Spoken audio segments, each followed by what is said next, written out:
Hi everyone, my name is Xavier Frank. I'm professor at the Technical University of Catalonia in Barcelona, and I'm going to present the paper dealing with non-functional requirements in model-driven development, a survey that was co-authored by 20 different researchers from 7 research centers and universities.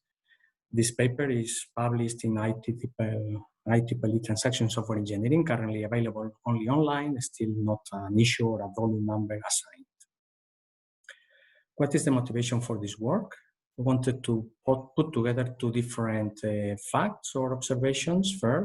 First, model-driven development is an approach to software development that is more and more increasingly used by companies. It is based on models, as the name indicates. On the other hand, we have non-functional requirements that express conditions on the behavior of the system. These non-functional requirements need to be present at the end in the implementation of the system. And therefore, a natural question is whether non-functional requirements are managed by model-driven development processes one way or another. So the aim of our paper is to conduct an empirical study that tries to give light to this question. In fact, we have 3 different research questions that we want to answer in our study. First, what benefits can the management of non-functional requirements bring to companies as part of their MDD processes? Second, how do MDD approaches adopted by companies support NFRs? And third, how do companies deal with non-functional requirements when the adopted model-driven development approach does not support them? As instrument, we use semi-structured interviews. We ran 18 of them that were conducted by 6 of the partners of the paper under the coordination of a 7th partner, the UPC.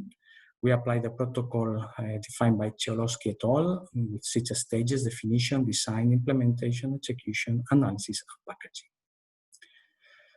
Because of the brevity, I'm just going to report some findings, and in the form of illustrative quotes that appear in the interviews. Of course, in the paper you have a lot of more of details, and I kindly invite you to read with attention if you are interested in the topic.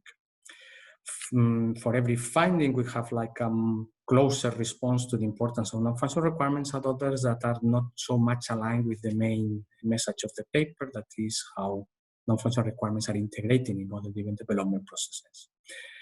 So for instance, on the positive side, we have several respondents that more or less said that at the end of the day, you have to fulfill customer requirements, no matter if they are functional or not. And this is a reason why you need to tackle non-functional requirements in the MDD process as, let's say, first-order citizens.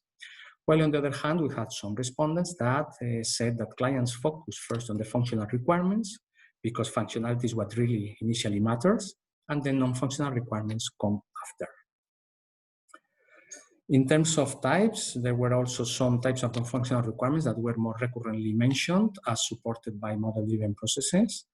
For instance, maintainability or reusability were mentioned by several respondents. While others said that, okay, for instance, you may have a basic level of time performance or time efficiency that is given for granted in the model-driven process, but if you have quite, let's say, demanding requirements, you need to perform a manual optimization to get better results than the standard MDD process. This observation also applies, for instance, with security requirements. In terms of integration of non-functional requirements in the MDD process, we had also a very diverse portfolio of responses.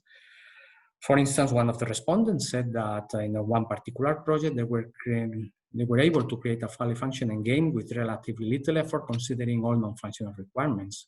While other respondents reported that they had to make an effort to define new meta models, new model components that needed to tackle non-functional requirements in particular for one given project.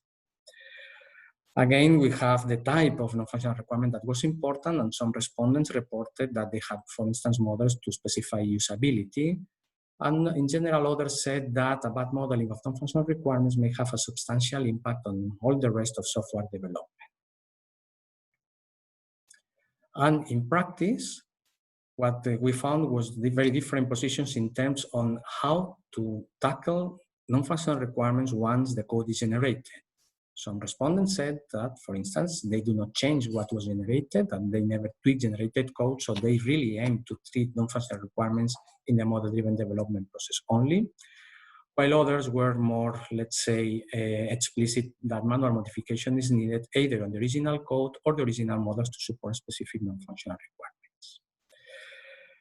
Given for granted that some respondents said that they need to make this refactoring or these changes, still some of them reported that even with that, the extra effort is worth it. As a summary that we have in the paper, we distinguish three main categories of non-functional requirements management in MDD processes.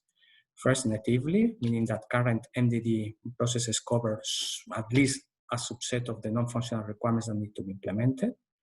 Second, through extensions, in which there is a customization of the model-driven approach to handle some type of non-functional requirements. And third, more ad hoc, in which the non-functional requirements are ensured once the code is generated using the methodology that the company has for model-driven development. This is all, of course, a lot of more things that are in our paper than you are more than invited to read. Thank you so much.